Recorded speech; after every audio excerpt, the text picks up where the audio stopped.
Hello दोस्तों, एक बार फिर से स्वागत है आपका आरंभ स्टडी पॉइंट में। आज हम पढ़ेंगे क्लास 9 साइंस का यह 5वां अध्याय है, जीवन की मौलिक इकाई, the fundamental unit of life. तो यहाँ पर आपको बहुत सारे क्वेश्चन ऐसे मिलेंगे जो बहुत सारे एग्ज़ाम में पूछे जा रहे हैं, पूछे जाने की संभावनाएं। ये अध्याय ही ऐसा है, आप जान लीजिए, एक क्वेश्चन 2 क्वेश्चन इस अध्याय से आपको मिलेगा है। क्योंकि यहाँ आपको कोशिका के बारे में पढ़ने को मिलेगा, और कोशिका एक ऐसा टॉपिक है जहाँ से आपको क्वेश्चन जो है बनता ही है। तो चलिए शुरू करते हैं। लिखा गया है कि कॉर्क की पतली काट में अवलोकन पर रॉबर्ट हुक ने पाया कि इनमें अनेक छोटे छोटे प्रकोष्ठ हैं। किसमें? तो कॉर्क में। ये याद रखेंगे कि रॉबर्ट हुक के द्वारा कॉर्क में इसका परीक्षण किया गया था, और जिनकी संरचना मधुमक्खी के छत्ते जैसी प्रतीत होती है। ये पॉइंट ही उठाकर आपसे पूछ लिया जाता है। कॉर्क एक पदार्थ है जो वृक्ष की छाल से प्राप्त होता है। किससे? वृक्ष की छाल से ये प्राप्त होता है। ये भी पॉइंट याद रखेंगे। सन 1665 ईस्वी में हुक ने इसे स्वनिर्मित सूक्ष्मदर्शी से देखा था। कब? 1665 ईस्वी में। ईस्वी सन भी पूछ लिया जाता है। और जो है रॉबर्ट हुक ने किसमें जो है अवलोकन किया था? तो कॉर्क में। कॉर्क क्या है? तो कॉर्क जो है एक जो है संरचना है, और इस जो है वह पदार्थ जिसमें जो है जो वृक्ष की छाल से प्राप्त होता है। कॉर्क क्या है? एक पदार्थ है जो वृक्ष की छाल से प्राप्त होता है। और यह जो है स्वनिर्मित सूक्ष्मदर्शी से किसने देखा था? तो हुक ने। कब देखा? 1665 में। रॉबर्ट हुक ने इस प्रकोष्ठकों को कोशिका कहा, और यही जो छोटी छोटी जो संरचना थी, इसी को उन्होंने क्या कहा? मधुमक्खी की जैसी जो दिख रही थी उसको क्या कहा? इन्होंने इसको कोशिका कहा। कौन थे कहने वाले? तो हुक। कौन हुक? Robert Hooke. सेल या कोशिका लैटिन शब्द है जिसका अर्थ होता है छोटा कमरा। ये छोटी संरचना था, इसीलिए जो है इसको छोटा कमरा भी कहा गया, इसको कोशिका कहा गया। इसका लैटिन शब्द क्या होता है? अर्थ होता है छोटा कमरा। ये पॉइंट जो है यहाँ से बार बार क्वेश्चन पूछे जाते हैं। 1665 याद रखेंगे, रॉबर्ट हुक याद रखेंगे, कॉर्क में किया। और यह जो है वृक्ष की छाल होती है, और इसको जो है स्वनिर्मित किया। कब किया? 1665 में किया। इसको कोशिका कहा, और कोशिका का अर्थ क्या होता है लैटिन शब्द में, जिसका अर्थ होता है छोटा कमरा। आपको एक जो है शॉर्ट फॉर्म में बता दिए। अब है उपरोक्त घटना छोटी या अर्थहीन लगती हो, लेकिन विज्ञान के इतिहास में यह एक बहुत ही महत्वपूर्ण घटना है। इस प्रकार सबसे पहले हुक ने देखा कि सजीवों में अलग अलग एकक होते हैं। क्या देखा? तो एकक होते हैं अलग अलग। इन एककों का वर्णन करने के लिए जीव विज्ञान में कोशिका शब्द का उपयोग आज तक किया जाता है, और इसी का जो है वर्णन करने के लिए, एकक का वर्णन करने के लिए कोशिका शब्द का उपयोग कर रहे हैं। चलिए आओ हम कोशिका के विषय में जानकारी प्राप्त करेंगे। देखिए, सजीव किससे बने होते हैं? तो क्रियाकलाप में दिया गया है कि प्याज का एक छोटा टुकड़ा लो। अगर प्याज है तो प्याज का हम छोटा टुकड़ा लेंगे, देखेंगे तो उसका जो है परत दर परत जो है ये होते हैं। और चिमटी और की सहायता से हम प्याज की अवतल सतह की और भीतरी जो सतह है से झिल्ली उतार सकते हैं। ये जो एक झिल्ली है इसको उतार दीजिए। इस झिल्ली को तुरंत पानी वाले वॉच ग्लास में रख लेंगे, जिसमें आप देख सकते हैं। इसमें झिल्ली मुड़ने अथवा सूखने से बच जाएगा। हम इस झिल्ली को क्या करें तो एक कांच की स्लाइड लेंगे और इस पर पानी की एक बूंद डालेंगे। अब वॉच ग्लास में रखी झिल्ली के एक छोटे टुकड़े को इस स्लाइड पर रख देंगे। यह ध्यान रखें कि झिल्ली बिल्कुल सीधी हो। एक पतला पेंट ब्रश इस झिल्ली की स्लाइड पर रखने में आपकी सहायता कर सकता है। अब इस पर एक बूंद सेफ्रामाइन की डालों, और इसमें हम जो है सल्फामाइन डालेंगे एक बूंद, और इसको हम कवर स्लिप से ढक देंगे। कवर स्लिप को सुई की सहायता से इस प्रकार रखें जिससे कि इसमें वायु के बुलबुले ना आए। अपने अध्यापक से सहायता लेंगे और हमने प्याज की झिल्ली की अस्थायी स्लाइड बनाई। अब हम इसे पहले कम शक्ति वाले तथा उसके बाद उच्च शक्ति वाले संयुक्त सूक्ष्मदर्शी से देखेंगे क्या उसमें घटना घटित हो रही है। देखिए ये क्या है, संयुक्त सूक्ष्मदर्शी, इसमें सभी कुछ है। ये आधार है, ये दर्पण है, परावर्तक, और ये घूर्णी पेच है, और ये जो है मंच है, और ये जो देख रहे हैं ये क्या है, और अभिदृश्यक लेंस है, ये भुजा है, और सूक्ष्म समायोजन ये है, और यह प्रारंभिक समायोजन है जिसे आप देखेंगे जो प्रारंभिक और सूक्ष्म रूप से ये नेत्र, यहाँ पर आप आँख लगा कर देखेंगे, नेत्रिका लेंस है।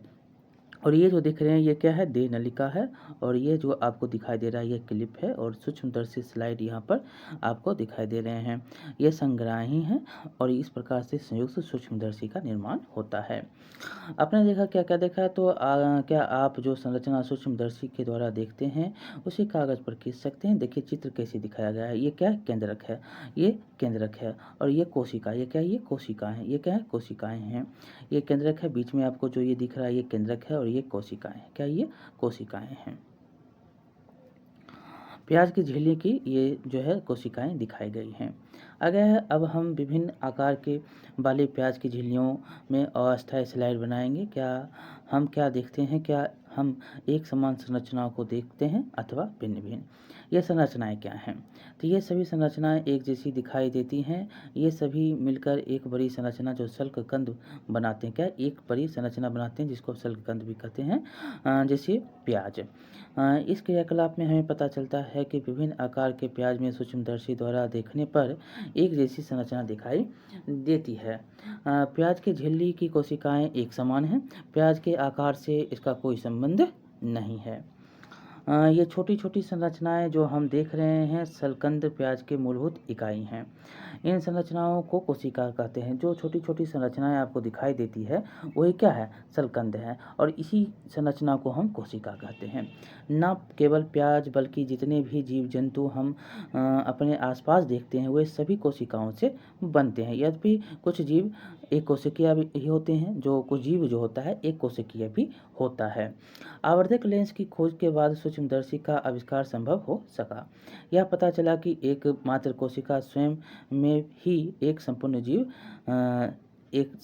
है। ये क्वेश्चन जो है आपसे पूछा जाता है, कोशिकीय जीव के नाम बताएं, और यहाँ पर कोशिकीय जीव के नाम जैसे कि हो गया अमीबा, क्लेमीडोमोनास,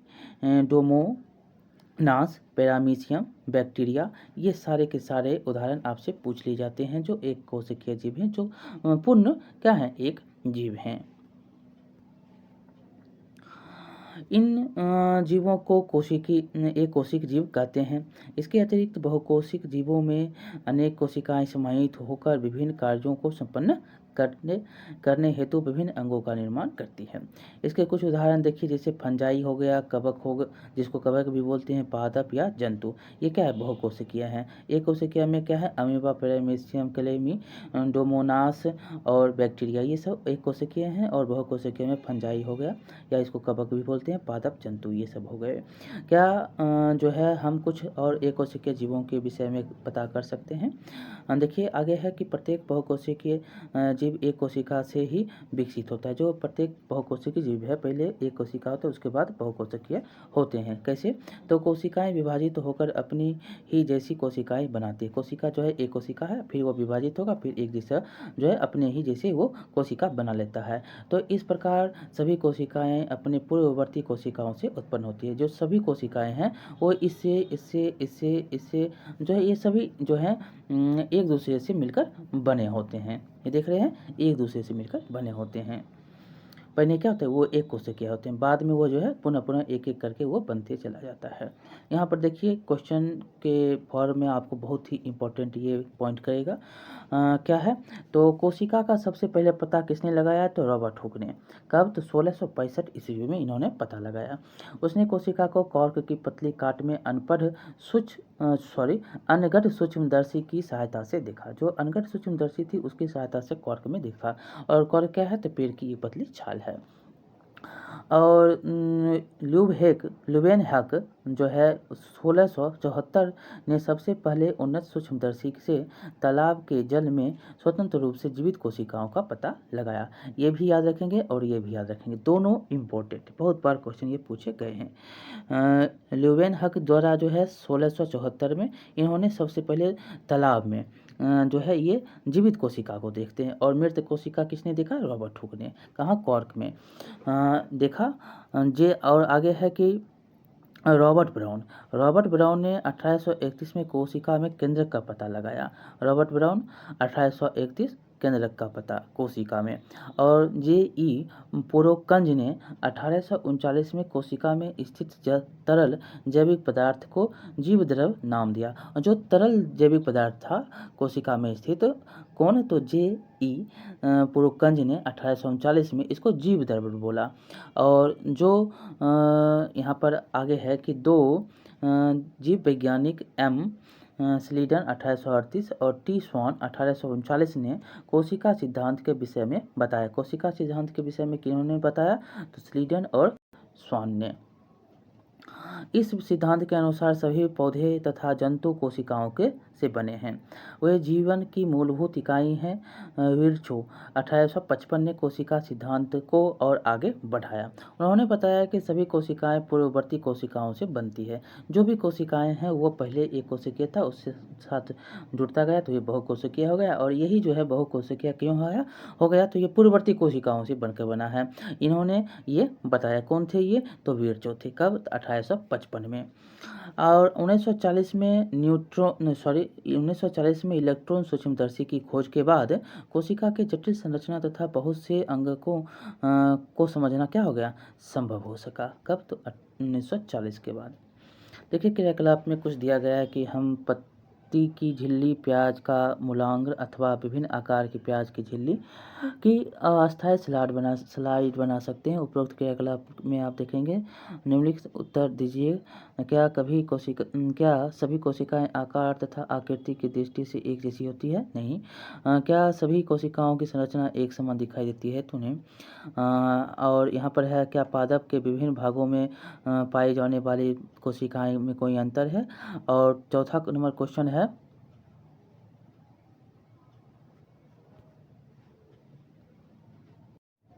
देखिए पहला क्वेश्चन यहाँ पर क्रियाकलाप करेंगे तो उसमें देखिए पहला है कि हम पत्ती की झिल्ली, प्याज, मूलांग्र अथवा विभिन्न आकार के प्याज की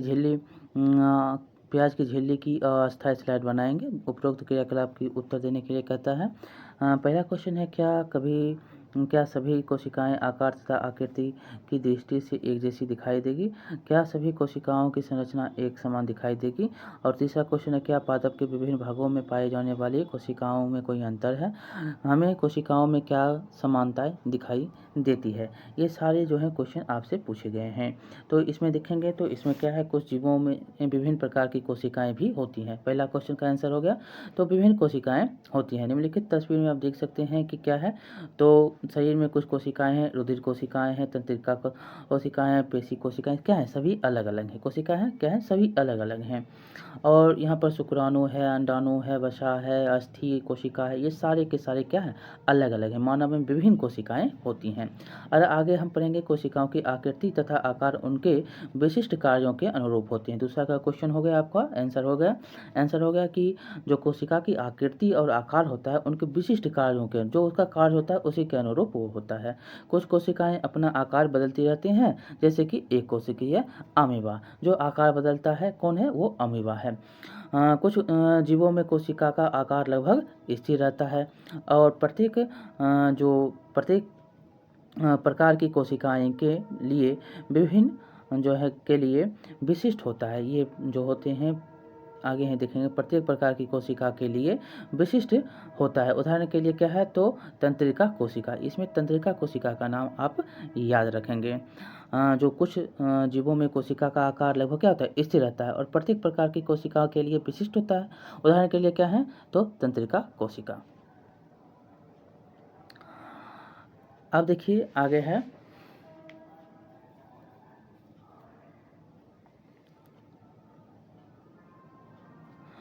प्रत्येक जीवित कोशिकाओं में कुछ मूलभूत जो है कार्य करने की क्षमता होती है, जो सभी सजीवों का गुण है।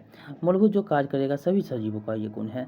एक जीवित कोशिका में मूलभूत कार्य कैसे करती है? हम जानते हैं कि बहुकोशिका जीवों में श्रम विभाजन होता है। जो बहुकोशिका जीव है उसमें क्या श्रम सब जो है अलग अलग काम करता है, जैसे कि मनुष्य में। इसका अर्थ यह है कि शरीर के विभिन्न अंग जो होते हैं विभिन्न कार्य करते हैं। जैसे मनुष्य के शरीर में हृदय रुधिर को पंप करता है, आमाशय भोजन का पाचन करता है, इसी प्रकार एक कोशिका में भी श्रम विभाजन होता है। इसमें जो है इसमें इसी प्रकार क्या होता है श्रम विभाजन एक कोशिका में भी। वास्तव में ऐसी प्रत्येक कोशिका में कुछ विशिष्ट घटक होते हैं जिन्हें कोशिकांग कहते हैं, और जो इसमें विशिष्ट जो है घटक होता है प्रत्येक कोशिका में, उसी को हम क्या बोलते हैं कोशिकांग बोलते हैं। और प्रत्येक कोशिकांग एक विशिष्ट कार्य करता है, और जो भी कोशिकांग होता है जो विशिष्ट घटक है ये क्या है एक विशिष्ट काम करता है कार्य करता है। जैसे कि कोशिका में नए पदार्थ का निर्माण करेगा, अपशिष्ट पदार्थों का निष्कासन करेगा, कौन तो कोशिकांग। इन कोशिकांगों के कारण ही एक कोशिका जीवित रहती है, और इसी जो है कोशिकांग के कारण ही जो खराब हो रहा है उसको अलग करेगा, जो नए बन जो है उसका निर्माण करेगा, इसी का काम है कोशिकांगों का। और इसी के कारण जो होता है एक कोशिका जीवित रहती है और अपने सभी कार्य करती है। ये कोशिकांग मिलकर एक मूलभूत इकाई बनाते हैं जिसे कोशिका कहते हैं, और जो एक मूलभूत इकाई बनता है उसी को हम क्या बोलते हैं, उसी को हम कोशिका कहते हैं।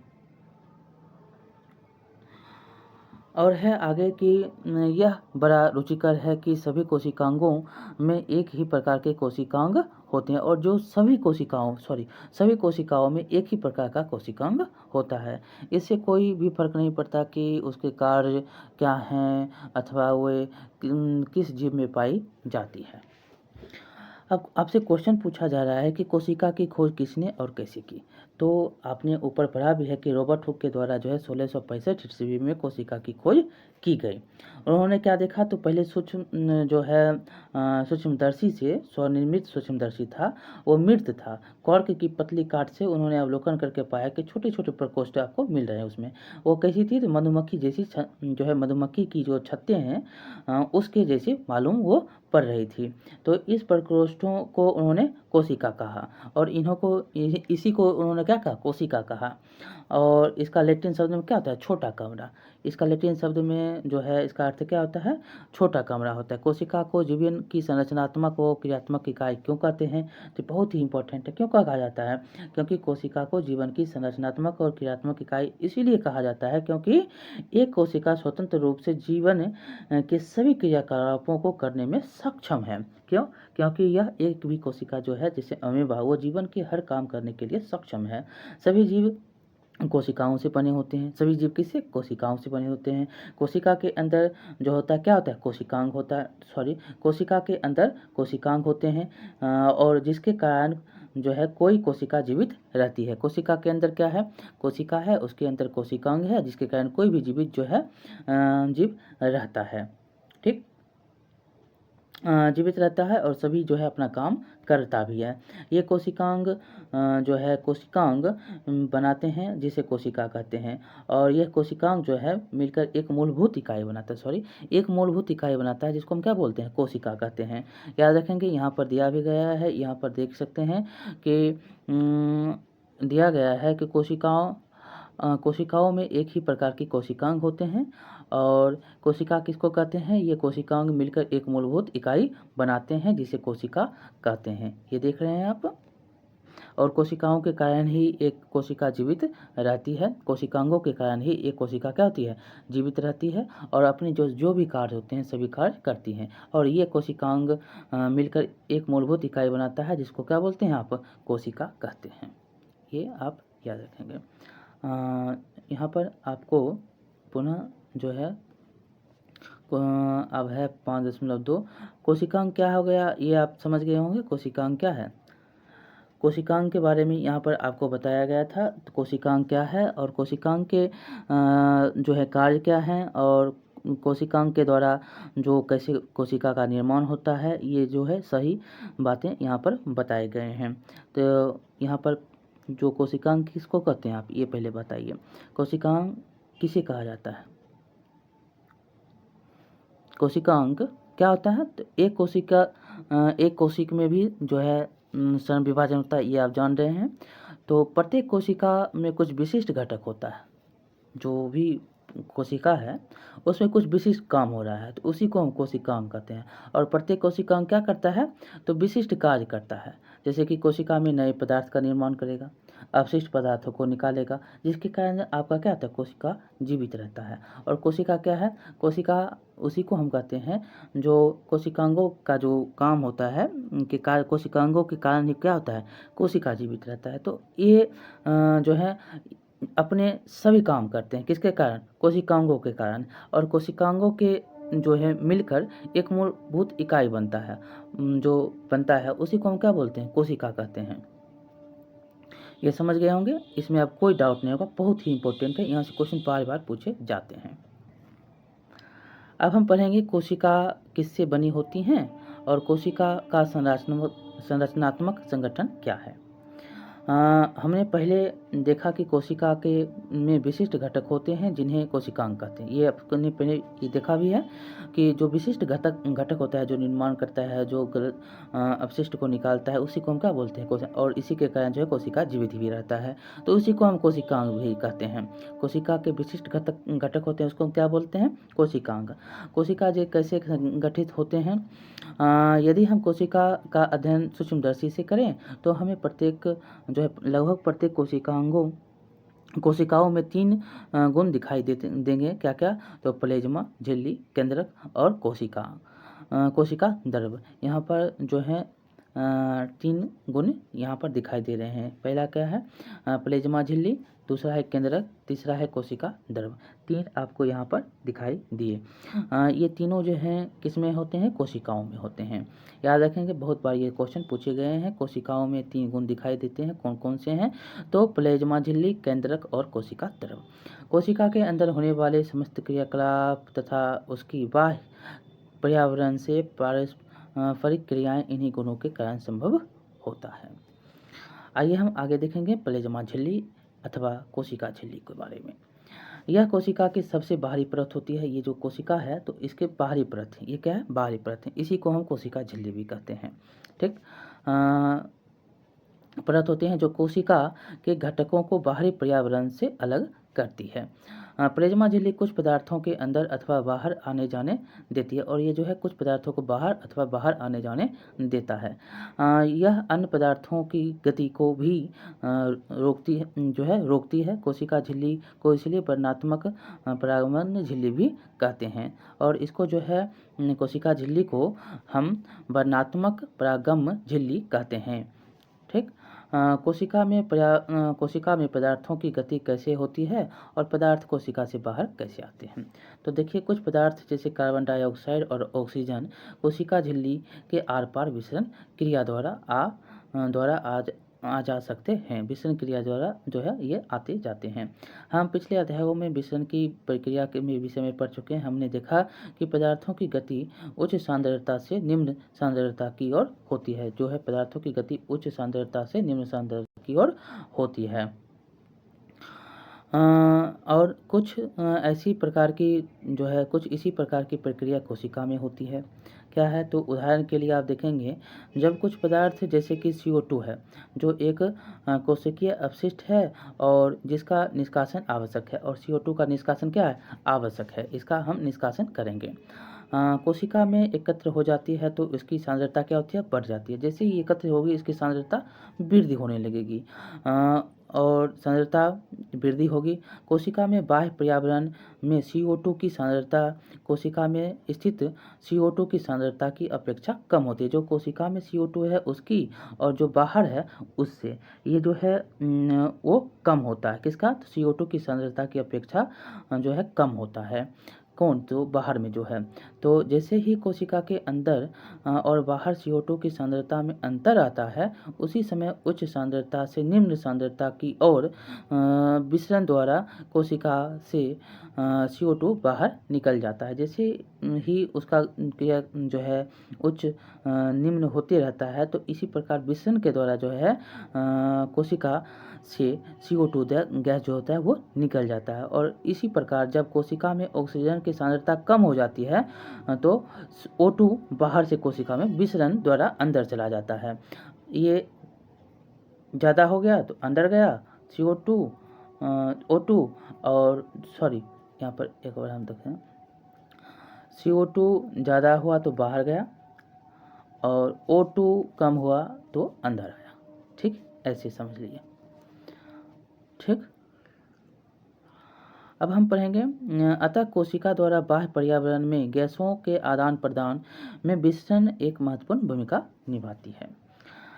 जब भी विसरण के नियमों के अनुरूप अनुकूल व्यवहार करता है, जल के अणुओं की गति जब विभेदक वर्णात्मक परागम्य झिल्ली द्वारा हो तो उसे परासरण कहते हैं। यहाँ पर ये भी याद रखेंगे, जब जो है जल अणुओं की गति जब विभेदक वर्णात्मक परागम्य झिल्ली, जो परागम्य झिल्ली जिसको हम आपने यहाँ पर कोशिका झिल्ली भी बोला, द्वारा हो तो उसे परासरण कहते हैं। इसको हम परासरण कहते हैं। विभेदक परागम झिल्ली द्वारा अगर जैसे ही जल के अणुओं की गति होगी तो ये क्या हो जाएगा, इसको हम परासरण कहते हैं। प्लेज्मा झिल्ली से जल की गति जल में घुले पदार्थों की मात्रा के कारण भी प्रभावित होती है।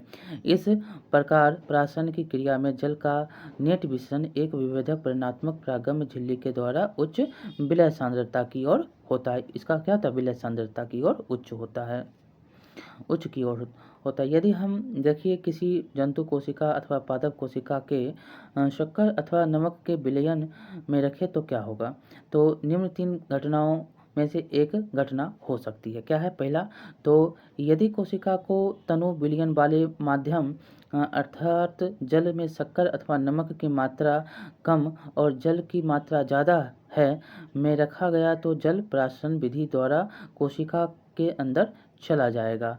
ऐसे विलयन को अल्प परासरण दाबी विलयन कहा जाता है।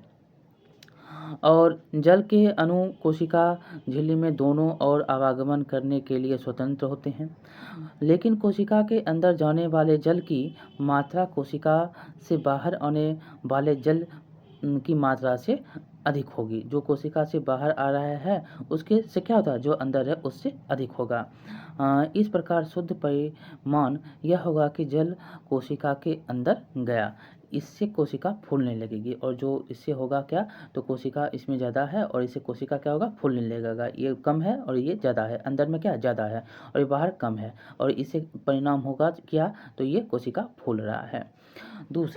दूसरा ये है कि यदि कोशिका को ऐसे माध्यम विलयन में रखा जाए जिससे बाह्य जल की सांद्रता कोशिका में स्थित जल की सांद्रता के ठीक बराबर हो तो कोशिका झिल्ली से जल में कोई शुद्ध गति नहीं होगी, और जब बराबर भागों में रखेंगे तो इसमें शुद्ध गति नहीं होगा। ऐसे विलयन को समपरासारी विलयन कहते हैं। जब ये बराबर होंगे तो इसको क्या बोलेंगे, समपरासारी।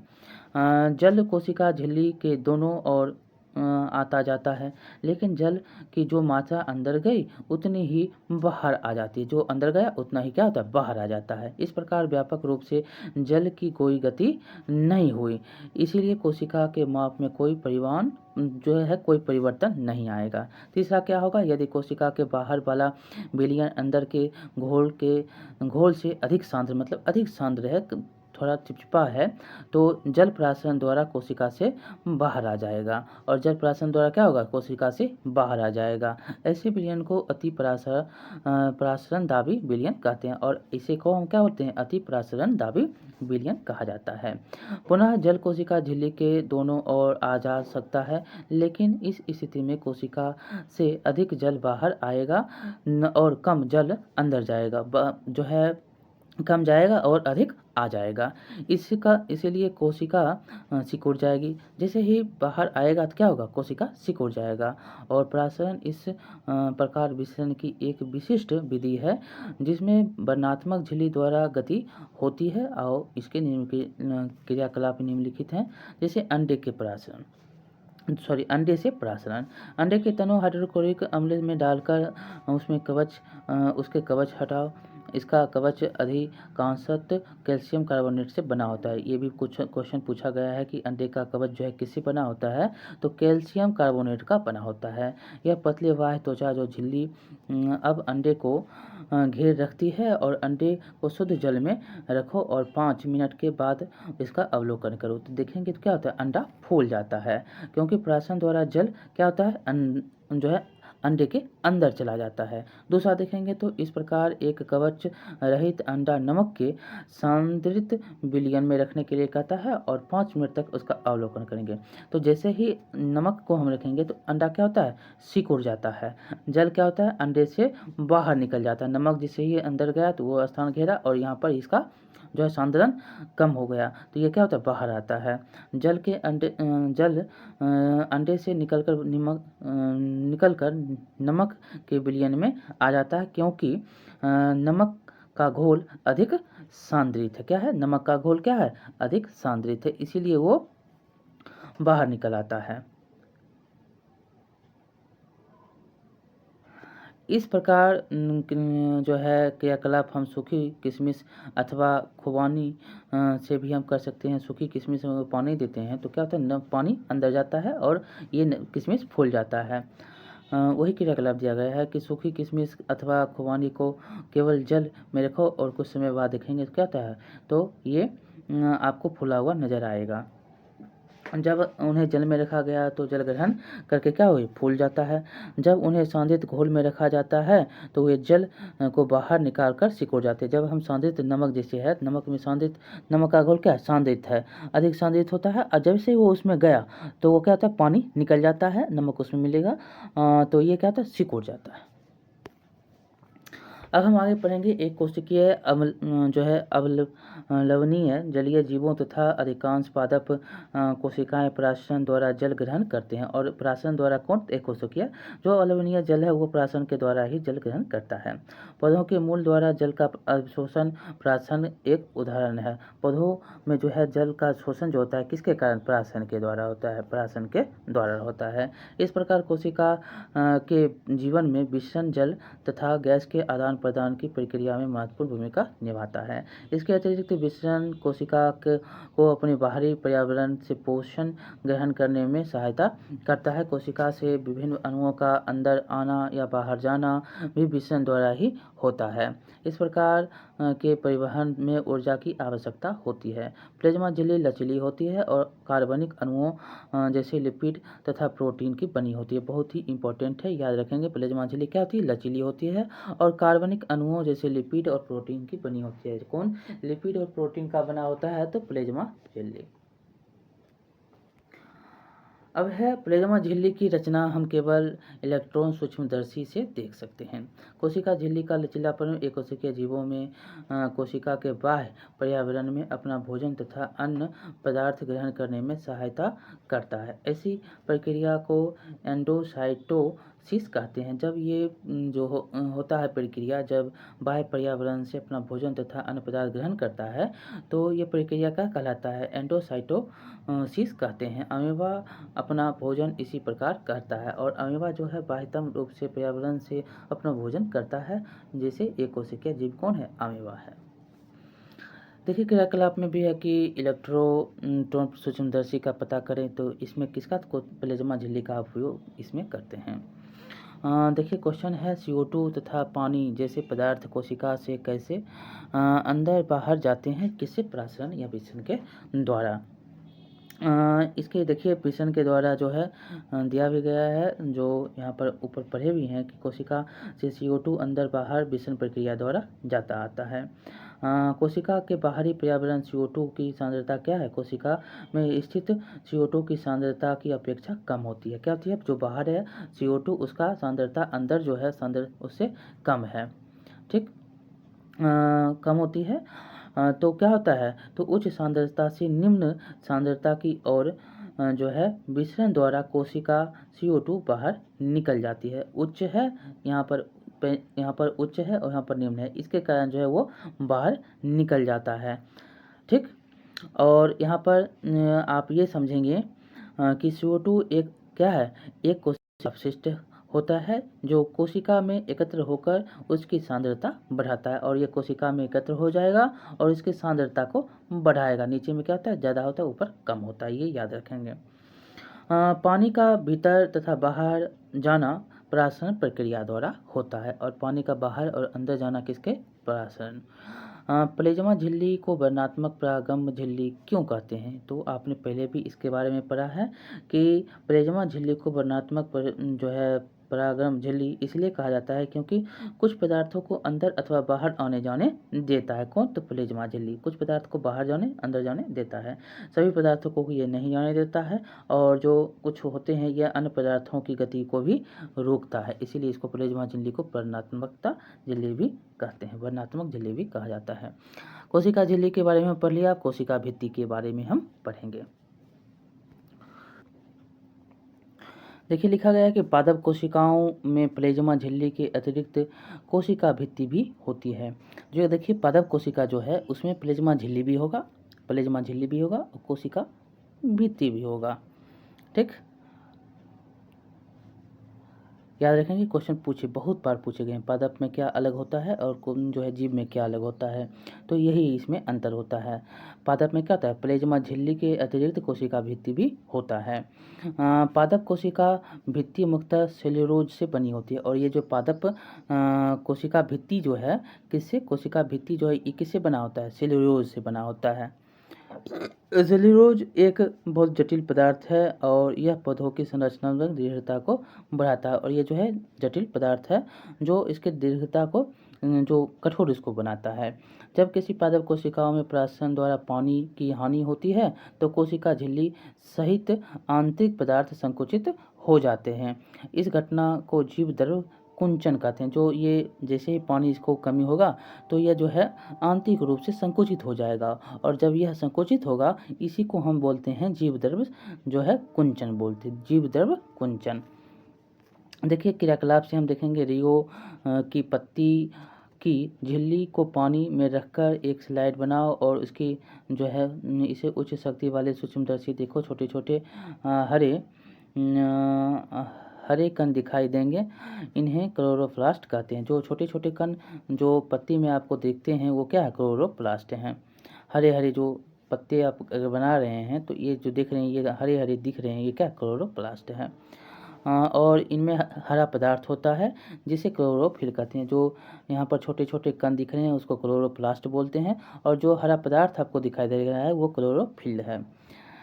इस स्लाइड पर शक्कर अथवा नमक का सांद्र विलयन डालो, 1 मिनट प्रतीक्षा करो और इसे सूक्ष्मदर्शी से देखो। अब रियो की पत्तियों में कुछ मिनट तक जल उबालो, इसमें पत्तियों के सभी कोशिकाएं मर जाएंगी। जल उबालने से क्या कोशिका मर जाएगा। अब एक पत्तियों को स्लाइड पर रखो और उसे सूक्ष्मदर्शी से देखो। स्लाइड पर रखी इस पत्ती का जो है पर शक्कर अथवा नमक का सांद्र विलयन डालो, जो है 1 मिनट प्रतीक्षा करिए, पुनः देखने के लिए कहता है। क्या होता है यह कुंचन। तो इस क्रियाकलाप से यह क्या निष्कर्ष निकलता है, तो इससे पता चलता है कि केवल जीवित कोशिकाओं में ही परागण द्वारा जल अवशोषण की क्षमता होती है, ना कि मृत। जो है जल का अवशोषण किसमें होगा, परागण के द्वारा, तो जो जीवित है उसी में। जो मृत हो जाएगा जिसको उबाल दिए और उसमें परागण नहीं होगा। कोशिका भित्ति पौधों, कवक तथा बैक्टीरिया की कोशिकाओं की अपेक्षाकृत कम तनु विलयन जो अल्प परागण दाबी विलयन में बिना फटे बनाए रखती है। कौन, कोशिका भित्ति में पौधे जो हैं कवक बैक्टीरिया कोशिकाओं की अपेक्षाकृत कम तनु विलयन में बिना फटे बनाए रखते हैं। ऐसे माध्यम से कोशिका परागण विधि द्वारा पानी लेती है, कोशिका फूल जाती है और कोशिका भित्ति के ऊपर दबाव डालती है। कोशिका भित्ति भी फूली हुई कोशिका के प्रति समान रूप से दबाव डालती है। कोशिका भित्ति के ऊपर के कारण पादप कोशिकाएं पर परिवर्तनीय माध्यम को जंतु कोशिका की अपेक्षा आसानी से सहन कर सकती है। ये पादप जो है कोशिका भित्ति के कारण जो है कारण ही कोशिकाएं परिवर्तनीय माध्यम से जंतु की कोशिकाओं की अपेक्षा आसानी से इसको सह लेता है। अब है केंद्रक। आपको याद होगा कि हमने प्याज की झिल्ली की अस्थायी स्लाइड बनाई, इनमें एक झिल्ली पर आयोडीन की बूंद डाली। क्यों? तो यदि हम बिना आयोडीन के स्लाइड देखें तो हम क्या देखेंगे? तो प्रयत्न करो और देखो अंतर क्या है। तो हम आयोडीन की घोल डाला तो प्रत्येक कोशिका समान रूप से रंगीन हो गई। कोशिका के विभिन्न भाग रासायनिक संगठन के आधार पर विभिन्न रंगों में रंगे जाते हैं। कुछ क्षेत्र में अधिक गहरे रंग प्रतीत होते हैं तो कुछ में कम होता है। कोशिका को रंगने के लिए हम आयोडीन विलयन के अतिरिक्त सेफ्रागिन अथवा मेथिलीन ब्लू विलयन का भी उपयोग कर सकते हैं। हमने प्याज की कोशिका को देखा और हम इसमें देखिए किसमें कोशिका को रंगने के लिए किसका उपयोग करेंगे? सेफ्रागिन और मेथिलीन ब्लू का। क्रियाकलाप में देखिए दिया गया है कि कांच की एक स्लाइड लो और उस पर एक बूंद पानी रखो। आइसक्रीम खाने वाले चम्मच से अपने गाल के अंदर खाल को धीरे से खोरचो। क्या चम्मच पर कोई बहुत वस्तु चिपक गई? सुई की सहायता से इसे स्लाइड पर समान रूप से फैला कर रखो। इसे रंगने के लिए एक बूंद मेथिलीन ब्लू की जो है डालने के लिए सूक्ष्मदर्शी द्वारा आप देखेंगे स्लाइड तैयार है। कवर क्लिप आप देखेंगे क्या होता है। हम क्या देखते हैं? कोशिकाओं की आकृति कैसी है। इसमें क्या आपको पेपर कागज बनाने के लिए कहता है कि आपका कोशिका एक मध्य में गहरे रंग का बाली गोलाकार अथवा अंडाकार डॉट की तरह संरचना देख रहे हैं। इस संरचना को केंद्रक कहते हैं। जो भी आप देखते हैं dot dot dot dot dot उसी को आप केंद्रक कहते हैं। इस प्रकार की संरचना प्याज की झिल्ली में भी थी। केंद्रक के चारों और दोहरी परत का एक अस्तर होता है जिसे केंद्रक झिल्ली कहते हैं और इसके चारों ओर जो होता है झिल्ली होता है। इसी को हम केंद्रक झिल्ली कहते हैं। जो है दोहरे अस्तर का जो है परत होता है उसी को हम केंद्रक झिल्ली कहते हैं। केंद्रक झिल्ली में छोटे छोटे छिद्र होते हैं और ये जो है केंद्रक झिल्ली में छोटा छोटा छिद्र होता है। इन छिद्रों के द्वारा केंद्रक के अंदर कोशिका द्रव केंद्रक से के बाहर जा पाता है और इसी के द्वारा जो है कोशिका द्रव केंद्रक से बाहर जा पाता है। कोशिका द्रव के विषय में हम पढ़ेंगे आगे। केंद्रक में क्रोमोसोम होते हैं, ये भी याद रखेंगे। केंद्रक में क्या होता है? क्रोमोसोम होता है जो कोशिका विभाजन के समय जो है छराकार दिखाई देता है और कोशिका विभाजन के समय छराकार ये दिखाई। केंद्रक में क्या होता है? क्रोमोसोम। क्रोमोसोम में आनुवांशिक रूप गुणों में जो है गुणों की सूचना होती है जो माता पिता डीएनए जो डीऑक्सी राइबो न्यूक्लिक अम्ल अणु के रूप में अगली संतति में जाते हैं। क्रोमोसोम डीएनए तथा प्रोटीन के बने होते हैं। क्रोमोसोम किससे बने होते हैं? डीएनए और प्रोटीन के। डीएनए अणु में कोशिका के निर्माण एवं व संगठन की सभी आवश्यक सूचनाएं होती है। डीएनए के क्रियात्मक खंड को जीन कहते हैं। जो डीएनए का क्रियात्मक खंड है उसको क्या बोलते हैं? जीन बोलते हैं। जो कोशिका विभाजन नहीं हो पाती है जो कोशिका विभाजित नहीं हो रही है उसमें यह डीएनए क्रोमेटिन पदार्थ के रूप में विद्यमान रहता है और क्रोमेटिन पदार्थ धागे की तरह की संरचनाओं के जाल का पिंड होता है। जब कभी भी कोशिका विभाजित होने वाली होती है तब यह क्रोमोसोम में संगठित हो जाता है। ये बहुत ही इम्पोर्टेंट पॉइंट था। अब है आगे जो यहाँ पर कुछ जीवों में कोशिकीय जनन में केंद्रक महत्वपूर्ण होता है, भूमिका निभाता है। कुछ जीवों में कोशिकीय जनन में कौन? तो केंद्रक। इस प्रक्रिया में एक अकेली कोशिका विभाजित होकर दो नए कोशिकाएं बनाती है। यह कोशिका के विकास व परिपक्वन को निर्धारित करता है तथा साथ ही सजीव कोशिकाओं की रासायनिक क्रियाओं में भी यह निर्देशित करता है। बैक्टीरिया जैसे कुछ बैक्टीरिया जैसे जीवों में कोशिका का केंद्रकीय क्षेत्र बहुत कम स्पष्ट होता है क्योंकि इसमें केंद्रक झिल्ली नहीं होती। ऐसे अस्पष्ट केंद्रक क्षेत्र में केवल क्रोमेटिन पदार्थ होते हैं। इसमें जो है अस्पष्ट जो केंद्रक क्षेत्र होगा उसमें केवल कौन होगा? क्रोमेटिन होंगे, क्रोमेटिन होंगे। ऐसे क्षेत्र में केंद्रकाय कहते हैं और ऐसे क्षेत्र को आप क्या बोलते हैं? केंद्रकायन कहते हैं। ऐसे जीव जिसकी कोशिकाओं में केंद्रक झिल्ली नहीं होते उन्हें प्रोकैरियोटिक कहा जाता है। प्रो मतलब यादी अथवा पूर्ण और कैरियोट मतलब कैरियोन या केंद्रक मतलब पूर्ण केंद्रक। प्रोकैरियोटिक जिसमें जो है ऐसे जीव में जिसमें कोशिकाओं में केंद्रक झिल्ली नहीं होता है उसको प्रोकैरियोटिक कैरियोट कहा जाता है। आपने पूर्ण जो है केंद्रक मतलब पूरा केंद्रक है। जिन जीवों में कोशिकाओं में केंद्रक झिल्ली होती है उसको हम यूकैरियोट कहते हैं। ये क्वेश्चन पूछे गए हैं। जिसमें कोशिका झिल्ली है वो यूकैरियोट, जिसमें कोशिका झिल्ली नहीं है जो है वो क्या हो जाएगा? प्रोकैरियोट। प्रोकैरियोटी कोशिकाओं में और भी अन्य अधिकांश द्रव अंगक नहीं होते हैं जो यूकैरियोटिक कोशिकाओं में होते हैं। ऐसे अंगकों के अनेक कार्य में भी कोशिका द्रव के असंगठित भाग द्वारा ही किए जाते हैं। प्रकाश संश्लेषी बैक्टीरिया में क्लोरोफिल झिल्लीदार पुटिका जैसे थैली की तरह जो होती है कि साथ होता है, जबकि यूकैरियोटिक कोशिकाओं में क्लोरोफिल प्लेस्टिड में होता है। इसमें कहाँ क्लोरोफिल प्लेस्टिड में होता है और जो है प्रोकैरियोटिक में देखेंगे तो प्रकाश संश्लेषी बैक्टीरिया में क्लोरोफिल झिल्लीदार पुटिका जैसे कि थैली की तरह संरचना के साथ होता है। ये सारे जो हैं इसके उदाहरण हैं। यहाँ पर देखेंगे तो प्रोकैरियोटिक कोशिका कैसी है तो ये कोशिकाएं हो गया, ये राइबोसोम हो गया, ये प्लाज्मा झिल्ली और ये कोशिका भित्ति। अब हम कोशिका द्रव के बारे में पढ़ेंगे। देखिए कोशिका द्रव क्या है। हम पहले जो है जब हमने प्याज की झिल्ली तथा मनुष्य के गाल की कोशिकाओं की स्लाइड को देखा तब हमें प्रत्येक कोशिका में एक बड़ा क्षेत्र देखा जो कोशिका झिल्ली से घिरा हुआ था। इस क्षेत्र में बहुत हल्का धब्बा था। इसे कोशिका द्रव कहते हैं। जो भी धब्बा आपको दिखाई देता है गाल में, जीव में, वो क्या होता है? कोशिका द्रव होता है। प्लाज्मा झिल्ली के अंदर कोशिका द्रव एक तरल पदार्थ है। इसमें बहुत से विशिष्ट कोशिका के घटक होते हैं जिन्हें कोशिका अंगक कहते हैं। जो विशिष्ट घटक होता है, जो विशिष्ट तरल में देख रहे हैं घटक हो रहा है, वो क्या है? कोशिका का अंगक है।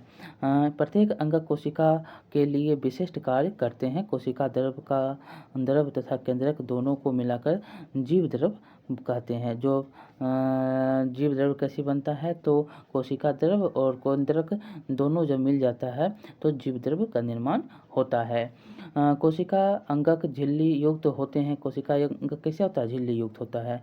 प्रोकैरियोटिक कोशिकाओं में वास्तविक केंद्रक के अतिरिक्त झिल्ली युक्त अंगक भी नहीं होते हैं और प्रोकैरियोटिक में झिल्ली युक्त अंगक भी नहीं होता है। जबकि यूकैरियोटिक में कोशिकाओं में केंद्रीय झिल्ली तथा झिल्ली युक्त अंगक होते हैं। ये सारे जो हैं एक दूसरे की तुलना आप प्रोकैरियोटिक और यूकैरियोटिक में करेंगे। झिल्ली की सार्थकता वायरस के उदाहरण से स्पष्ट कर सकते हैं।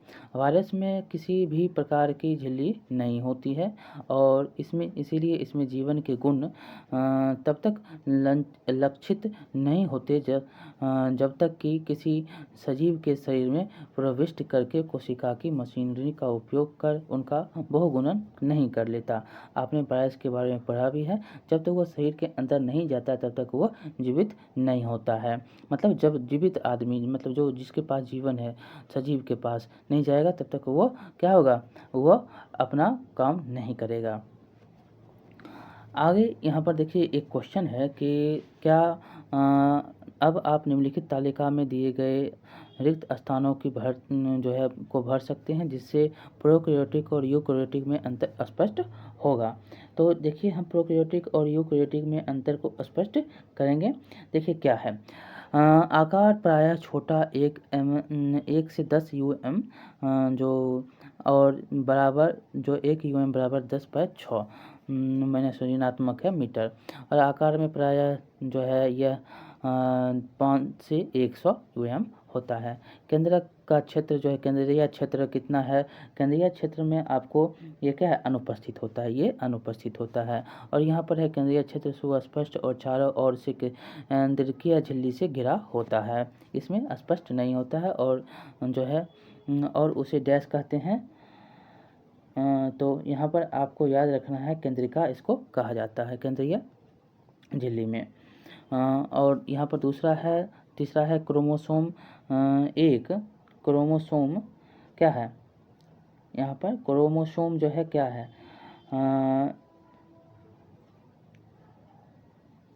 एक मिनट, इसमें सिर्फ देखिएगा तो इसमें एक क्रोमोसोम होता है, एक होता है, क्या है क्रोमोसोम में एक है, तो मतलब इसमें एक क्रोमोसोम होते हैं। देखिए क्रोमोसोम एक से अधिक, इसमें क्रोमोसोम क्या होता है एक से अधिक होता है। इसमें देखिए झिल्ली युक्त कोशिका अंगक अनुपस्थित होता है और इसमें झिल्ली युक्त जो कोशिका है अंगक जैसे कि माइटोकॉन्ड्रिया हो गया, प्लेस्टिड हो गया, गोल्जी हो गया, ये सारे उपस्थित होते हैं। और सारे अंतर हैं जैसे कि आप एक दो हम आपको बता देते हैं।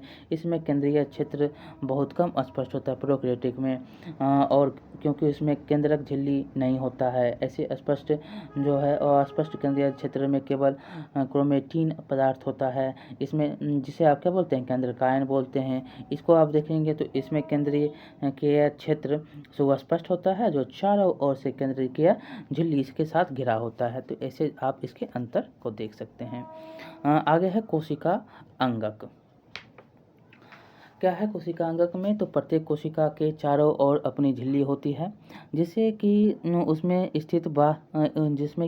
स्थित पदार्थ बाह्य पर्यावरण से अलग रहे। बड़ी अथवा जटिल कोशिकाओं जिससे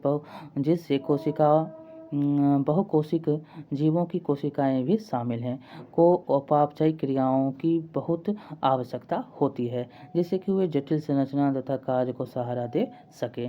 इन विभिन्न प्रकार की उपापचय क्रियाओं को अलग रखने के लिए कोशिकाएं झिल्ली युक्त छोटी छोटी संरचनाओं अंगक का उपयोग करती है। यह यूकेरियोटिक कोशिकाओं का एक ऐसा गुण है जो उन्हें प्रोकैरियोटिक कोशिकाओं से अलग करता है। इनमें से कुछ अंगक केवल इलेक्ट्रॉन सूक्ष्मदर्शी से ही देखे जा सकते हैं। हमने पिछले अनुभाग केंद्रक के विषय में पढ़ा अंतर्द्रव्यी जालिका, गोल्जी उपकरण, लाइसोसोम, माइटोकॉन्ड्रिया, प्लेस्टिड कोशिका अंगकों के महत्वपूर्ण उदाहरण है। किसके, तो ये सारे जो है कोशिका अंगक के उदाहरण है। कोशिका अंतर्द्रव्यी जालिका और इसके पर जो है विचार करेंगे, ये महत्वपूर्ण है क्योंकि इसी कोशिकाओं के बहुत निर्णायक कार्य करते हैं। पहला हम देखेंगे अंतर्द्रव्यी जालिका ER। अंतर्द्रव्यी जालिका झिल्ली युक्त नलिकाओं तथा सीट का एक बहुत बड़ा जो है तंत्र है, बड़ा तंत्र है। ये लंबी नलिका अथवा गोल या आयताकार थैलोपोटिकाओं की तरह दिखाई देता है। कौन, अंतर्द्रव्यी जालिका। अंतर्द्रव्यी जालिका की रचना भी प्लेज्मा झिल्ली के समरूप होती है। अंतर्द्रव्यी जालिका दो प्रकार की होती है। कौन होती हैं, खुरदुरी अंतर्द्रव्यी जालिका RER इसको कहते हैं, और चिकनी अंतर्द्रव्यी जालिका जिसको SER कहा जाता है। RER सूक्ष्मदर्शी से देखने में खुरदुरी दिखाई देती है क्योंकि इसमें राइबोसोम लगे होते हैं। राइबोसोम पर प्रोटीन संश्लेषित होती है और RER तैयार प्रोटीन को आवश्यकता अनुसार ER द्वारा जो है कोशिका के अन्य भागों में भेज दिया जाता है। SER जो होता है वह वसा तथा लिपिड SER जो होता है वसा लिपिड से अणुओं की सहायता से अणुओं को बनाने में सहायता करता है। वसा और लिपिड अणु को बनाने में यह कोशिकीय क्रियाओं के लिए बहुत महत्वपूर्ण है। कुछ प्रोटीन तथा वसा कोशिका झिल्ली को बनाने में सहायता करते हैं। इस प्रक्रिया को झिल्ली जीवांत जनन कहते हैं। और जो बनाने की प्रक्रिया होती है, कुछ प्रोटीन तथा वसा कोशिका झिल्ली को जो बनाने में सहायता करता है, इस प्रक्रिया को क्या बोलते हैं, झिल्ली जीवांत जनन कहते हैं। कुछ प्रोटीन तथा वसा एंजाइम एवं हार्मोन की भांति कार्य करता है। और यद्यपि विभिन्न कोशिकाओं में ER भिन्न रूपों में दिखाई देती है परंतु सदैव एक जालिका तंत्र का निर्माण करती है। आगे है जंतु कोशिका के यहाँ पर चित्र दिए गए हैं, एक बार देख लेते हैं हम। देखिए ये कोशिका, ये क्या है, कोशिका द्रव है। ये खुरदुरी जो अंतर्द्रव्य जलिका भी पढ़ रहे हैं ये है। माइटोकॉन्ड्रिया देख रहे हैं आप, ये है माइटोकॉन्ड्रिया। राइबोसोम यहाँ पर आपको छोटे छोटे जो दिख रहा है वो क्या है, राइबोसोम है। लाइसोसोम ये है, और तारक केंद्र जो दिख रहा है ये तारक केंद्र है। और प्लेज्मा झिल्ली के बारे में ये है, प्लेज्मा झिल्ली अंदर वाला। और गोल्जी उपकरण है, ये से करके गोल्जी उपकरण है। और चिकनी जो अंतर्द्रव्य जालिका है ये चिकनी अंतर्द्रव्य जालिका है। और केंद्रीय झिल्ली जो दिख रहा है ये केंद्रीय झिल्ली है। और केंद्रक जो दिख रहा है ये क्या है, केंद्रक है। इस प्रकार ईआर का एक कार्य कोशिका द्रव के विभिन्न क्षेत्रों के मध्य अथवा कोशिका द्रव के विभिन्न क्षेत्रों तथा केंद्रक के मध्य पदार्थों मुख्य जो होते हैं प्रोटीन के परिवहन के लिए नलिका के रूप में कार्य करता है। ईआर कोशिका की कुछ जैव रासायनिक क्रियाओं के लिए कोशिका द्रव्य ढांचे का कार्य भी करती है। एक वर्ग के जंतुओं जिन्हें केसुरुकी भी कहते हैं, अध्याय 7 में हम देखेंगे, ये यकृत की कोशिकाओं में SER20 तथा दवा को निराविषीकरण करने में महत्वपूर्ण भूमिका निभाता है। कौन, तो यकृत। अब है गोल्जी उपकरण। कैमिलो गोल्जी द्वारा, किसके द्वारा, कैमिलो गोल्जी द्वारा वर्णित गोल्जी उपकरण झिल्ली युक्त चपटी पुटिकाओं का एक तंत्र है जो एक दूसरे के ऊपर समांतर रूप से सजी रहती है, जिन्हें कुंडिका कहते हैं। जो सजा हुआ है उसी को हम कुंडिका, ये देखिए एक दूसरे से ये सजा हुआ है, उसी को हम क्या कहते हैं, कुंडिका। इन झिल्लियों का संपर्क ER झिल्लियों से होता है और इसीलिए टिल कोशिकीय झिल्ली तंत्र के दूसरे भाग को बनाती है। यहाँ पर देखेंगे तो ये है क्या, तो पादप कोशिका। तो पादप कोशिका में आपने पढ़ा भी है कि ये क्या है, कोशिका द्रव। ये क्या है, तो ये है हरित लवक या क्लोरोप्लास्ट। और ये क्या है, तो छोटा छोटा राइबोसोम। माइटोकॉन्ड्रिया आप ये देख रहे हैं, ये कोशिका भित्ति, अंदर वाला क्या, कोशिका भित्ति है। ये बाह्य कोशिका, ये क्या है, बाह्य कोशिका। प्लेज्मा झिल्ली देख रहे हैं, ये जो लाइनिंग दिख रहा है ये क्या, प्लेज्मा झिल्ली का है। कोशिका झिल्ली ये क्या है, ये कोशिका झिल्ली है। गोल्जी उपकरण ये क्या है, गोल्जी उपकरण है। केंद्रक देख रहे हैं, ये क्या है, केंद्रक है। हरित लवक जो थाइलोक्लाइड प्रदर्शित करता है ये हरित लवक है। खुरदुरी जो ये है, खुरदुरी अंतर्द्रव्य जालिका है, राइबोसोम ये है बिंदु वाला। और चिकनी अंतर्द्रव्य जालिका ये है चिकनी अंतर्द्रव्य जालिका। तो इस प्रकार पादप कोशिका के बारे में हमने देखा। देखिए ER में संश्लेषित पदार्थ गोल्जी उपकरण में पैक किए जाते हैं और उन्हें कोशिका के बाहर तथा अंदर विभिन्न क्षेत्रों में भेज दिया जाता है। इस कार्य में शामिल हैं पुटिका में पदार्थों का संचयन, रूपांतरण तथा बंद करना। कुछ परिस्थिति में गोल्जी उपकरण में जो है सामान्य शक्कर से जटिल शक्कर बनती है। गोल्जी उपकरण के द्वारा राइबोसोम को भी बनाया जाता है। ये क्वेश्चन जो है पूछे गए हैं, किसके द्वारा, राइबोसोम के द्वारा गोल्जी उपकरण को भी निर्माण किया जाता है। अब है राइसोसोम, सॉरी यहाँ पर राइसोसोम ही होगा, राइसोसोम। संरचनात्मक दृष्टि से राइसोसोम में झिल्ली से घिरी हुई संरचना होती है जिसमें पाचक एंजाइम होते हैं। RER इन एंजाइमों को बनाते हैं। राइसोसोम कोशिका का अपशिष्ट निपटाने वाला तंत्र, ये भी पूछा गया क्वेश्चन को, अपशिष्ट निपटाता है तो राइसोसोम। ये बाहरी पदार्थ एवं कोशिका अंगकों के टूटे फूटे भागों को पाचित करके कोशिका को साफ करते हैं। कोशिका के अंदर आने वाले बाहरी पदार्थ जैसे बैक्टीरिया अथवा भोजन तथा पुराने अंगक राइसोसोम में जाते हैं जो उन्हें छोटे छोटे टुकड़ों में तोड़ देता है। राइसोसोम में बहुत शक्तिशाली पाचनकारी एंजाइम होते हैं जो जटिल पदार्थों को सरल पदार्थों में तोड़ते हैं। कोशिकीय चयापचय में व्यवधान के कारण जब कोशिका क्षतिग्रस्त या मृत हो जाती है तो राइसोसोम फट जाता है। जब ये क्षतिग्रस्त या जो है मृत हो जाएगा तो राइसोसोम क्या होगा, फट जाएगा और एंजाइम अपनी कोशिकाओं को पाचित कर देते हैं। इसीलिए राइसोसोम को कोशिका का आत्मघाती थैली भी कहा जाता है। ये बहुत ही इम्पोर्टेंट है, आत्मघाती थैली किसे कहा जाता है, तो राइसोसोम को कहा जाता है।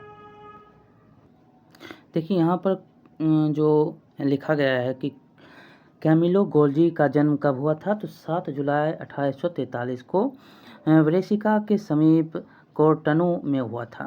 उन्होंने पाविया विश्वविद्यालय से मेडिसिन का अध्ययन किया। 1865 में स्नातक के बाद उन्होंने पाविया का सेंट मैटियो के अस्पताल में अध्ययन जारी रखा। उस समय उनकी सारी खोज तंत्रिका तंत्र से संबंधित थी। 1872 में उन्होंने एविया टेग्रेसो के एक दीर्घकालीन रोग के अस्पताल में मुख्य चिकित्सा पदाधिकारी का पदभार ग्रहण किया। उन्होंने सबसे पहले अपनी खोज इस अस्पताल के किचन में तंत्रिका तंत्र पर की। उन्होंने इस छोटी सी किचन को प्रयोगशाला बना लिया। उनका सबसे महत्वपूर्ण कार्य यह था कि उन्होंने अकेली तंत्रिका तथा कोशिका संरचनाओं को अभिरंगित करने की क्रांतिकारी विधि प्रदान की। इस विधि को ब्लैक रिएक्शन के नाम से जाना जाता है गया। इस विधि में उन्होंने सिल्वर नाइट्रेट के तनु घोल का उपयोग किया था और विशेषतः यह कोशिकाओं की कोमल शाखाओं की प्रक्रियाओं को मार्ग पता लगाने में महत्वपूर्ण था। सारा जीवन वे इसी दिशा में कार्य करते रहे और इस विधि में सुधार करते रहे। गोल्जी ने अपने शोध के लिए उच्चतम उपाधि तथा पुरस्कार प्राप्त किए। सन 1906 में इन्हें सैंटियागो रे मोनिकलाज के साथ संयुक्त रूप से तंत्रिका तंत्र की संरचना कार्य के लिए नोबेल पुरस्कार से सम्मानित किया गया। अब है माइटोकॉन्ड्रिया। बहुत बार यहाँ से क्वेश्चन पूछे गए हैं। देखिए, माइटोकॉन्ड्रिया जो होता है कोशिका का बिजली घर होता है। क्या? कोशिका का बिजली घर। माइटोकॉन्ड्रिया दोहरी झिल्ली की बनी होती है। बाहरी झिल्ली छिद्रित होती है और भीतरी झिल्ली अधिक बलित होती है। ये वलय एटीपी बनाने वाले रासायनिक क्रियाओं के क्षेत्र को बड़ा बनाती है। ठीक। और जीवन के लिए आवश्यक विभिन्न रासायनिक क्रियाओं को करने के लिए माइटोकॉन्ड्रिया एटीपी एडिनोसिन ट्राइफॉस्फेट के रूप में ऊर्जा प्रदान करते हैं। ये भी क्वेश्चन पूछे गए हैं। कौन है जो माइटोकॉन्ड्रिया है जो एटीपी के रूप में ऊर्जा प्रदान करता है? एटीपी कोशिका की ऊर्जा है। कोशिका की ऊर्जा घर किसको कहा जाता है? तो एटीपी जो माइटोकॉन्ड्रिया को कहा जाता है। शरीर एक रासायनिक यौगिकों को बनाने तथा यांत्रिक कार्य के लिए एटीपी में संचित ऊर्जा का उपयोग करता है। माइटोकॉन्ड्रिया बहुत अद्भुत अंगक है क्योंकि इसमें उसका अपना डीएनए तथा राइबोसोम होता है। माइटोकॉन्ड्रिया में खुद का राइबोसोम और डीएनए होता है।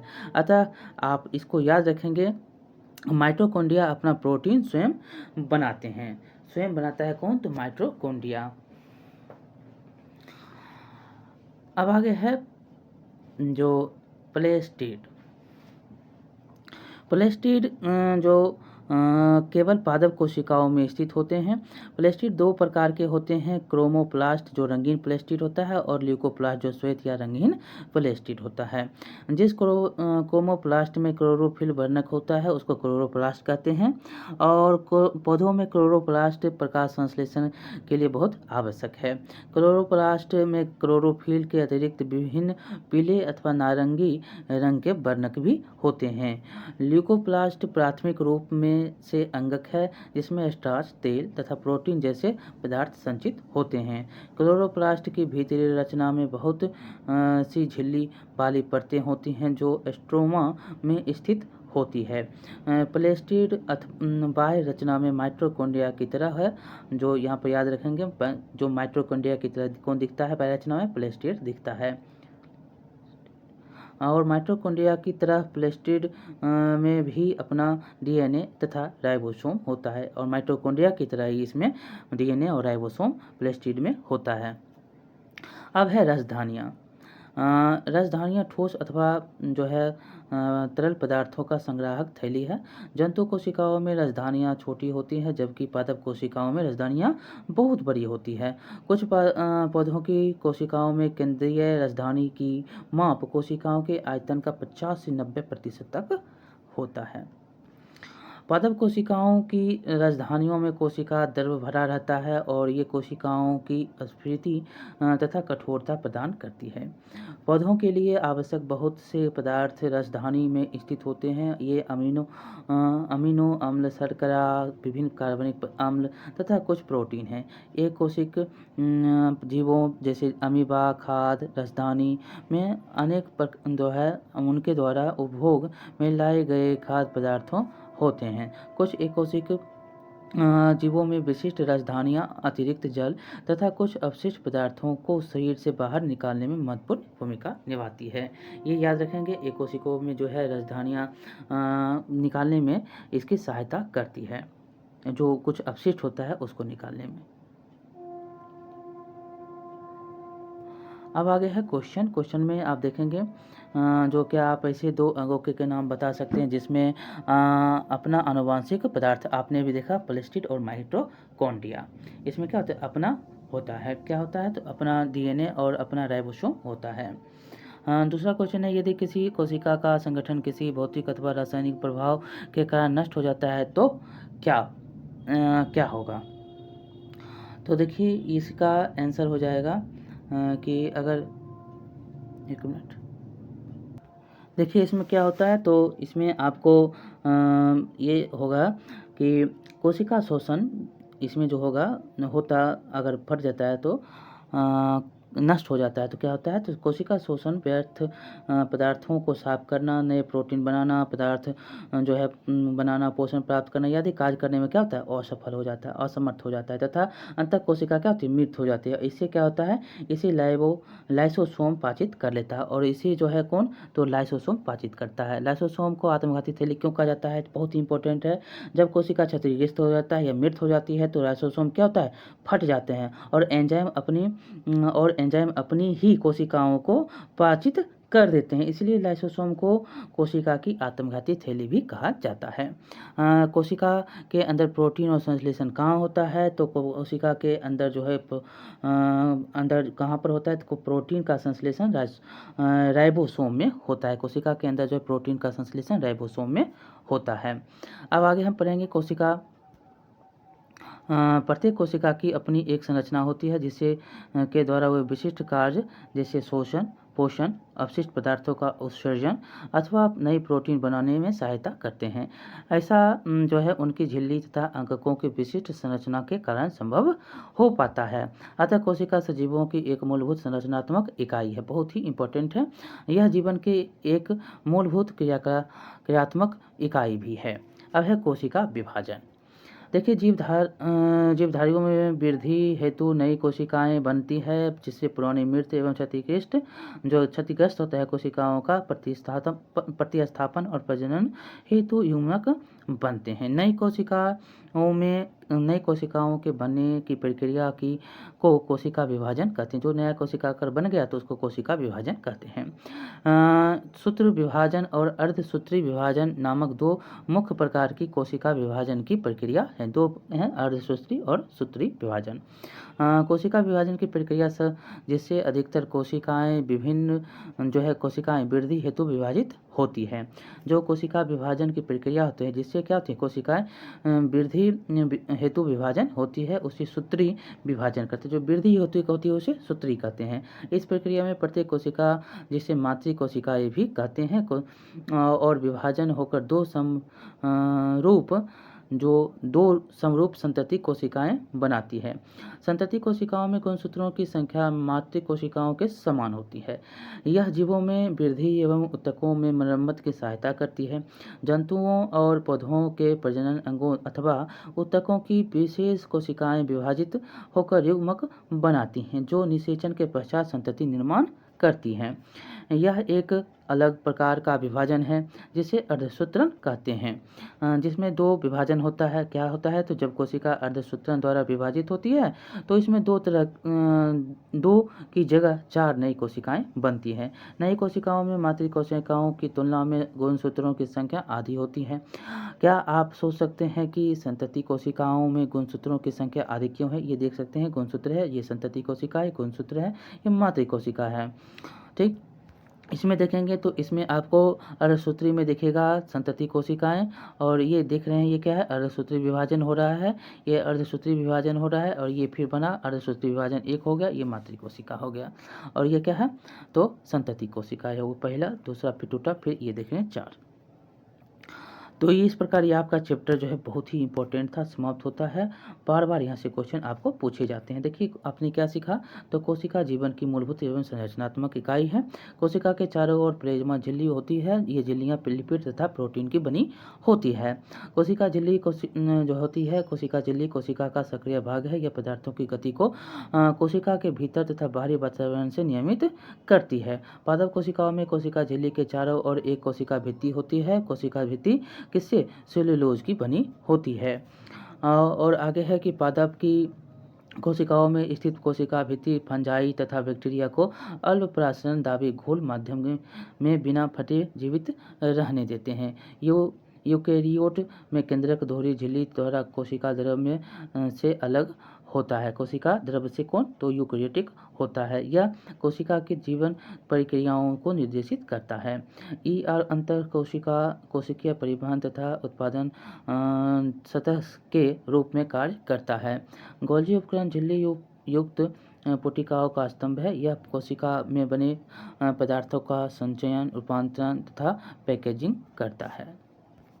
आगे है अधिकांश पादप कोशिकाओं में झिल्ली युक्त अंगक जैसे प्लेस्टिड होते हैं। ये 2 प्रकार के होते हैं, क्रोमोप्लास्ट और ल्यूकोप्लास्ट के। प्लेस्टिड के जो है प्रकार याद रखेंगे, क्वेश्चन पूछे जाते हैं, ल्यूकोप्लास्ट और क्रोमोप्लास्ट। क्रोमोप्लास्ट जिसमें क्लोरोफिल होता है, क्रोमोप्लास्ट में क्या होता है, क्लोरोफिल होता है। उन्हें क्लोरोप्लास्ट कहते हैं। क्लोरोफिल है जिसके कारण इसको क्या कहा जाता है, उन्हें क्लोरोप्लास्ट कहा जाती है, प्रकाश संश्लेषण करता है। और ल्यूकोप्लास्ट का प्राथमिक कार्य क्या होता है, संचय होता है। और अधिकांश परिपक्व पादप कोशिकाओं में एक बड़ी केंद्रीय राजधानी होती है। यह कोशिका की स्फीति को बनाए रखती है और यह अपशिष्ट पदार्थों सहित महत्वपूर्ण पदार्थों का संचय करती है। प्रोकैरियोटिक कोशिकाओं में कोई भी झिल्ली युक्त अंगक नहीं होता। उनके क्रोमोसोम के स्थान पर न्यूक्लिक अम्ल होता है और उनमें छोटे जो होते हैं उसमें केवल छोटे राइबोसोम अंगक के रूप में होते हैं। आगे है कि जीवधारियों में कायिक वृद्धि हेतु कोशिकाएं विभाजित होती है। तो इस प्रकार आपका ये जो चैप्टर है बहुत ही इम्पोर्टेंट है, VVI है, बहुत बार क्वेश्चन यहाँ से पूछे जाते हैं। एक बार 2 बार आप आराम से देखेंगे तो आप समझ जाएंगे, समझने की कोशिश भी करेंगे। पुनः आप जो है आप समझ सकते हैं और यहाँ से क्वेश्चन जो है आप बना सकते हैं। तो चलिए बहुत बहुत धन्यवाद। आपको कैसा लगा बताएंगे, लाइक करेंगे, शेयर करेंगे और सब्सक्राइब करना नहीं भूलेंगे। मिलते हैं अगले वीडियो में, तब तक के लिए बहुत बहुत धन्यवाद।